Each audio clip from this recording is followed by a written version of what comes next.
Welcome back to our channel. আমি Anumita, blogger অনুমিতাতে তোমাদের সবাইকে জানাই অনেক ভালোবাসার অনেক স্বাগত।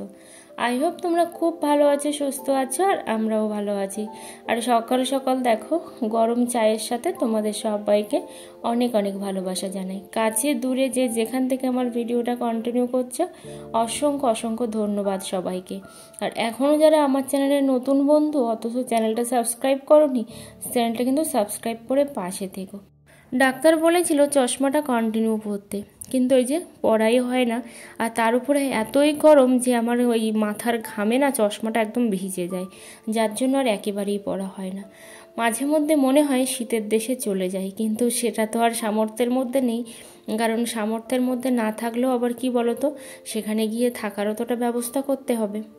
আর তোমরা যারা আমাকে এত সুন্দর সুন্দর কমেন্ট করছো, তোমাদেরকে আমি যে কী বলে কৃতজ্ঞতা জানাবো আমি জানি না। আমি এই 2.5 বছর প্রায় 3 বছর হতে চললো ইউটিউবিং করছি। হ্যাঁ, অনেক চ্যানেল আমি ছেড়েছি, মানে প্রচুর চ্যানেল ছেড়েছি শুধু আমার নিজের ভুলের কারণে। কিন্তু হয়তো আমি জানি না সেই চ্যানেলগুলোয় কী ভুল ছিল, নাকি আমারই বোঝার ভুল ছিল, সেটাও আমি জানি না। যার জন্য আমি না মানুষের ভালোবাসাই পাইনি। আমি বরাবরই ভালোবাসার কাঙাল, মানে সে যে কোনো মানুষেরই। তো আমাকে যদি একটু কেউ ভালো মুখে কথা বলে বা একটু হেসে কথা বলে, তো আমি মনে করি এই মানুষটা হয়তো আমাকে সব থেকে বেশি ভালোবাসে। কিন্তু পরবর্তীকালে দেখি যে না, ভালোবাসা তো দূরের কথা, সামান্য টুকু যে মানে ভালোবাসা, সামান্যটুকু যে কি বলে মায়া মমতা, এগুলোও ছিল কি না সেটাও জানি না। তো এই যে দেখো আজকে হচ্ছে আর স্নানটা করিনি, তো সকালবেলা একটু ওয়েদারটা ভালো ছিল, যার জন্য আমি একেবারে রান্নাটা করে নিচ্ছি। আর আজকে ঝিঙে আলু মাছ হবে, একটাই তরকারি হবে কিন্তু উনুনে হবে। তো উনুনে দেখো পাশে কিন্তু রোদ্দুর চলে এসছে। এখন আমি চালটা ধুয়ে নেব। আর তোমাদের আমার ভিডিওগুলো কেমন লাগছে অবশ্যই কিন্তু কমেন্ট করে জানাতে ভুলো না। তোমরা কমেন্ট করে জানাচ্ছ যে আমার ভিডিওগুলো তোমাদের ভালো লাগছে, আর সাথে সাথে মানে সুন্দর সুন্দর যে কমেন্টগুলো করছো, তাতেও কিন্তু বুঝতে পারছি যে না, আমার ভিডিওগুলো তোমাদের ভালো লাগছে। কিন্তু আমার ইচ্ছা যে আরও একটু ভালো করে দিতে, কিন্তু সেইটা আর হয়ে উঠছে না। আর হয়তো গরমে, অসহ্য গরমের জন্য সেটা আর করে উঠতে পারছি না। আসলে আমার মতো ভুল কিন্তু তোমরা করো না, তাহলে কিন্তু অনেক বড় ভুল হয়ে যাবে, আর সাথে হচ্ছে অনেকটা দিন কিন্তু নষ্ট হয়ে যাবে। আমার মতো ভুল বলতে, আমি যেমন একটা করে চ্যানেল ওপেন করি, তারপর 2, 4, 10, 15টা ভিডিও দিই, পরে ভাবি যে না, এই চ্যানেলটা আমার জন্য নয়, এই চ্যানেলটা ভালো না, আবার একটা ওপেন করি। এই করে করেই কিন্তু আমার বহু চ্যানেল হয়ে গেছে, আর সাথে আমার শুধু আর সময়টা নষ্ট হয়েছে। কারণ সময় কিন্তু কারোর জন্য থেমে থাকে না, সত্যি সময় কারোর জন্য থেমে থাকে না। তো দেখতে দেখতে কবে যে 3টে বছরে ইউটিউবের সঙ্গে জড়িত আছি সেটা নিজেও জানি না। কিন্তু কোনো দিন সাকসেস তো দূরের কথা, ভালোবাসাও পাইনি মানুষের। শুধু হয়তো আমার ভুলের কারণেও হতে পারে। দেখো একটা মনুষোনা এসছে আমাদের বাড়িতে, কিন্তু ওর ডাকটা না খুব একটা ভালো নয়। তো আমার হাজব্যান্ড একদমই বিড়াল পছন্দ করে না, একদমই না। কারণটাও তোমাদেরকে একটু বলি, আবার হয়তো জিজ্ঞেস করবে কারণটা কি। কারণ বিড়াল তো ভালো, সবাই বাড়িতে পোষে। আসলে আমার শ্বশুরমশাইকে বিড়ালে কামড়েছিল, তারপরে 1 সপ্তাহ হয়নি উনি মারা গেছিলেন। তো টিটেনাসও নেওয়া হয়েছিল, সেইখান থেকে বিড়ালটা একদমই পছন্দ করে না। তো আমার মন চাইলেও কিন্তু রাখতে পারি না, এই হচ্ছে ব্যাপার। যাই হোক, এখন 3 পিস মাছ ছিল গতকালকের আগের দিন। তো ফ্রিজটা কিনে কিন্তু এটাই আমার সুবিধা হয়েছে, এই যে জিনিসগুলো পচিয়ে পচিয়ে খাওয়াটা। মানে পচিয়ে খাওয়া মানে কি বলো তো, বুঝতেই পারছো যে একটা জিনিস একবেলায় না খেয়ে 2 বেলা ধরে খেলে একটু ভালো হয়, বা একটু অনেকটা সাশ্রয় হয়, এটা আমি মনে করি। তার জন্যই কিন্তু ফ্রিজটা আমার জন্য খুব পারফেক্ট। আর প্রচুর গরম, আমি আজকে ভোগও লাগাইনি গোপালসোনা গোপুসোনাকে। তো এখন বাজে প্রায় 7টার কাছাকাছি, মোটামুটি 8টার মধ্যে আমার রান্নাটা কমপ্লিট হয়ে যাবে। ঝিঙের তরকারি তো বেশি সময় লাগবে না।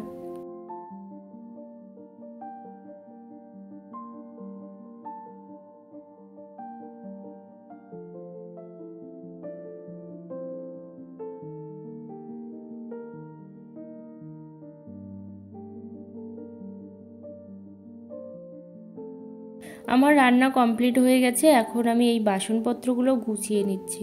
আসলে দেখতেই পাচ্ছ, সবাই মিলে একসঙ্গে তো জিনিসপত্রে হাত দিলে কি হয় বলো তো, জিনিসপত্রগুলো যতই তুমি গোছাও না কেন সেটা কিন্তু অগোছালোই হয়ে যায়। তো একটা দিদি ভাই কি দাদা ভাই জানি না, আমাকে কমেন্ট করেছিল যে আমার কাজগুলো দেখলে না ঘেন্না হয়। তো জানি না আমার কাজগুলোর মধ্যে কোথায় ঘেন্নার কি আছে আমি জানি না। তবে একটা কথা বলবো, হ্যাঁ অগোছালো অবশ্যই আমার জিনিসপত্র থাকে। ওই যে বললাম, প্রত্যেকটা মানুষ কিন্তু সমান গোছানো নয়। আর একটা জিনিস হচ্ছে, সবাই মিলে হাত দিলে সে জিনিসটা কিন্তু খুব সহজে গুছিয়ে রাখা যায় না। সেটা হয়তো যাদের বাড়িতে অনেক লোকজন আছে তারা কিন্তু বোঝে। তো এখানে দেখো আমার সে অনেক দিনের একটা পার্সেল চলে এসছে, আর নিচে হচ্ছে আমার হাজব্যান্ডের মেডিসিন এসছে।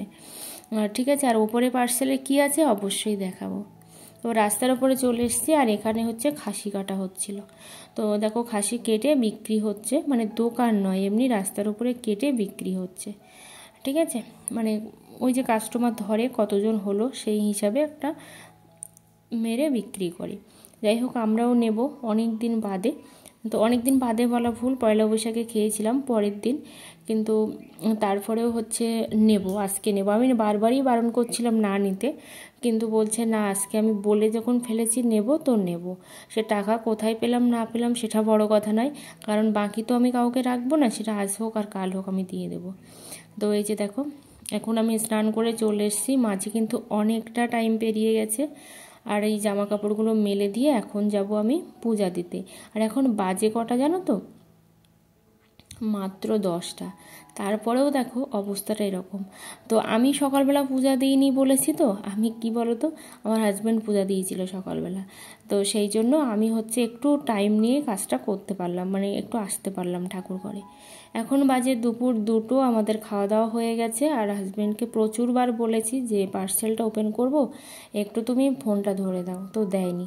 তো দেখো এই পার্সেলের মধ্যে এইটা হচ্ছে পার্সেল, তোমরা একটু দেখতে থাকো।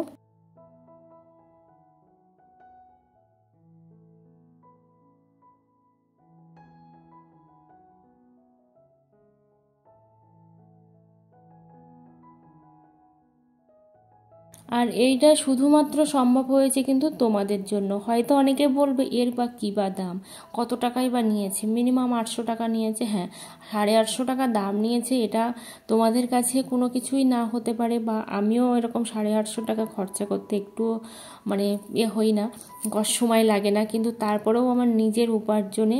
আর সব থেকে বড় কথা হচ্ছে ইউটিউবের টাকা দিয়ে কেনা, এটাই হচ্ছে আমার কাছে সব থেকে বড় কথা, আর কিচ্ছু নয়। তো এই দেখো, আমি হচ্ছে দুপুরবেলা হঠাৎ করে অসুস্থ হয়ে পড়েছিলাম। তারপরে আমার হাজব্যান্ড দেখো কি করেছে, এখানে আমার হঠাৎ করে দেখি আমার গায়ের মধ্যে এরকম গামছা ভিজিয়ে দিয়ে দিয়েছে, আর সাথে 2-3টে ফ্যান চলছে। মানে গরমে অসুস্থ হয়ে পড়েছিলাম, আসলে আমার অসম্ভব গরম লাগে। এখন বিকালবেলা সেই 4, 4:30টার থেকে বসে আছি, ভাবছি খাওয়া দাওয়া কিছুই করব না, এখানেই বসে থাকবো গরমে। আর ওদিকে দেখো সব ক্রিকেট খেলা হচ্ছে মাঠে। ছোটোবেলায় না এই দিনগুলো ছিল, কত রকমের খেলা খেলতাম, আর এখন খেলা যে কোথায় হারিয়ে গেছে সেটাই বুঝতে পারি না সংসারের চাপে। কারণ সংসারটা যে কী জিনিস যারা করছে তারাই বোঝে। শখ আহ্লাদ সব কিছুই বিসর্জন দিয়ে শুধু সংসারের কথাই ভাবতে হয়। তো এখন হচ্ছে সন্ধ্যাবেলা, আর সন্ধ্যাটা আমি দিইনি, আমি আজকে শুধু ভোগটাই দিয়েছিলাম দুপুরবেলা, আর সকালবেলা হাজব্যান্ড দিয়েছিল, আর সন্ধ্যাবেলা শাশুড়ি মা দিয়েছে। তো এই যে দেখো, এখন আমি রান্না করব, আর প্রচণ্ড গরম, আবার আমাকে স্নান করতে হবে। এখন কোনটা রান্না করব সেটাই ভেবে পাচ্ছি না, কারণ আমি খুবই অল্প রান্না করব। এই 700 মাংস আমি 3 দিন খাবো। তাহলে ভাবো, হয়তো আবার অনেকে ভাববে হাড় কিপটে, কিন্তু সেটা যেটাই ভাবতে পারো, আমার কিছু ভাবার নেই। কারণ শুধু মাংসর ঝোল হলেই হলো, আর কিচ্ছু চাই না। এইভাবেই যদি ভালো দিনটার সময়ের অপেক্ষায় আছি, যদি আসে কোনো দিন।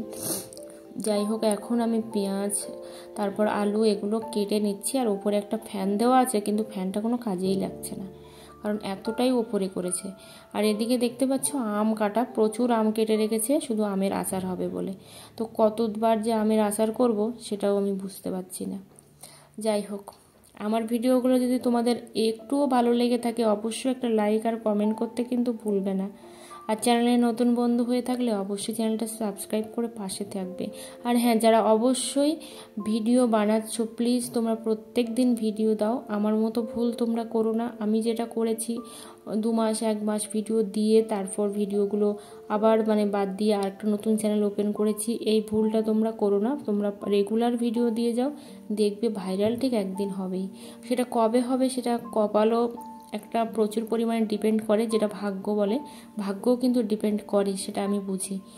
কারণ আমি হয়তো অনেক কিছু জানি না, তবুও আমি মনে করি না যে আমি খুব কম কিছু জানি। তারপরেও কিন্তু ভাগ্য প্রচুরভাবে ডিপেন্ড করে। আমার ভাগ্য খারাপ বলে আজ এতটা দিন লাগছে, বা এখনও কবে কি হবে কিছুই বলার নেই। তো আজকে আমি ডিরেক্ট রান্না করব প্রেসার কুকারে, কারণ আমি আর আজকে কড়াই টড়াই লাগালাম না। তো যেটুকুই রান্না করব প্রেসার কুকারেই রান্না করব। আর প্রেসার কুকারে রান্নাটা না জাস্ট অসাধারণ লাগে, কেন আমি জানি না, বিশেষ করে মাটনটা অসাধারণ লাগে। দেখো এইটুকুই কিন্তু আমি রান্না করব। আর ওই যে 2টো আলু দিয়েছি তাতেই হয়ে যাবে। আর দেখতে পাচ্ছ এতটাই উঁচু, টেবিলটা উঁচু, তার উপরে গ্যাসটা উঁচু, তার উপরে হচ্ছে ওভেনটা উঁচু, তারপরে আমার প্রেসার কুকারটা এতটাই উঁচু যে আমি পিঁড়ে দিয়ে দাঁড়িয়ে আছি, নিচে পিঁড়ে দিয়েছি। আমি মনে করি না যে আমি খুব একটা শর্ট, তারপরেও আমি পিঁড়ে দিয়ে দাঁড়িয়ে আছি দেখো। আর একটা আন্টি আমাকে কমেন্ট করেছে রকমারি ব্লগস, যে সামনে এখনও অনেকগুলো দিন বাকি আছে সামনের দিকে এগিয়ে যেতে। জানি না সামনের দিকে আর কতটা ধৈর্য ধরে এগিয়ে যাব সেটা বুঝতে পারছি না। তো এই যে দেখো কালার চলে এসছে। আমি কিন্তু লঙ্কার গুঁড়ো না দিয়েই রান্না করছি, সবই কিন্তু কাঁচা লঙ্কা। তারপরেও দেখো কালার চলে এসছে, কারণ তেলের মধ্যে আমি চিনি দিয়েছিলাম। এখানে আমি 5টা রুটি বানিয়েছি। প্রথমে ভাবছিলাম যে আমি রুটিটা বানাবো না, কিন্তু পরে ভাবলাম যদি ভাত কম হয়ে যায় তো ভাত করব না, বরং রুটি করব। অনেক দিন বাদে দেখলে একটু রুটি ফুলেছে, কারণ আমার রুটি না ফোলেই না, কেন জানি না। তো আমার যেটা ভালো হয় না সেটা কিন্তু আমি নির্দ্বিধায় স্বীকার করতে পারি, যেটা আমার ভালো হয় না। কারণ ওই সব তর্ক করে লাভ নেই, ভালো নয় তো ভালো নয়। তো দেখো আমি হয়তো প্রত্যেক দিন যদি করতাম রুটিটা, তাহলে হয়তো একদিন না একদিন পারফেক্ট হয়ে যেত, কিন্তু প্রত্যেক দিন তো আর করা হয় না, 9 মাসে 6 মাসেই হয়। এখানে দেখো বাজারের বিল 483 টাকা। কী আর এনেছে দেখো, জল আছে 108 টাকা, এটাই হচ্ছে সব থেকে বেশি হয়ে গেছে। আর টুকটাক যা এনেছে। এই যে দেখো এখন 500 টাকাতেও কিছুই কিন্তু হয় না, অথচ 500 টাকার একটা জিনিস কিনতে আমাদের কতটা কষ্ট করতে হয়। গোলাপ জল আর কেওড়া জল, আসলে মাঝে মধ্যে যখন বিরিয়ানি হয় তখনই গোলাপ জল আর কেওড়া জলটা লাগে। একবার আনলে কিন্তু মিনিমাম 1 বছর চলে যায়, একটু ভালোভাবে রেখে দিতে পারলে। আর এখানে একটা গুঁড়ো আছে, যেহেতু ওই যে আম দেখালাম তোমাদেরকে, আমের আচার হবে। আর ঘড়ির ব্যাটারি অনেক দিন খোলা ছিল। এই যে দেখো কালারটা জাস্ট অসাধারণ এসছে, সাথে কিন্তু টেস্টটাও দারুণ হয়েছে। আমি একটু চেখেও দেখেছি, ভীষণ সুন্দর টেস্ট হয়েছে। তো এখন দেখো সবার জন্য ভাতও বাড়া হয়ে গেছে। আর মা এখানে দেখো আমটা কেটেছিল, তো সেই আমটা নিয়ে এখন ফ্রিজের মধ্যে আমি রাখতে বললাম, নাহলে নষ্ট হয়ে যাবে। অনেক দিন বাদে এনেছে শশা, তো সেই জন্য দেখো এখানে শশা কেটে নিয়েছি। আর সাথে মাংসের একটু ঝোলই বলা চলে, মাংস আর মাংসের ঝোল দিয়ে এই যে সবার পাতে পাতে দিয়ে দিয়েছি। এইটুকুই হয়েছিল। আজকের মতো সবাইকে টাটা, সবাই অনেক ভালো থেকো, সুস্থ থেকো, আর দেখা হচ্ছে তোমাদের সাথে পরের কোনো ভিডিওতে। তো আমি সন্ধ্যাবেলায় স্নান করেছি, তারপরেও আমার অবস্থাটা দেখে মনে হচ্ছে যে আমি স্নান করেছি, প্রচুর কষ্ট হচ্ছে।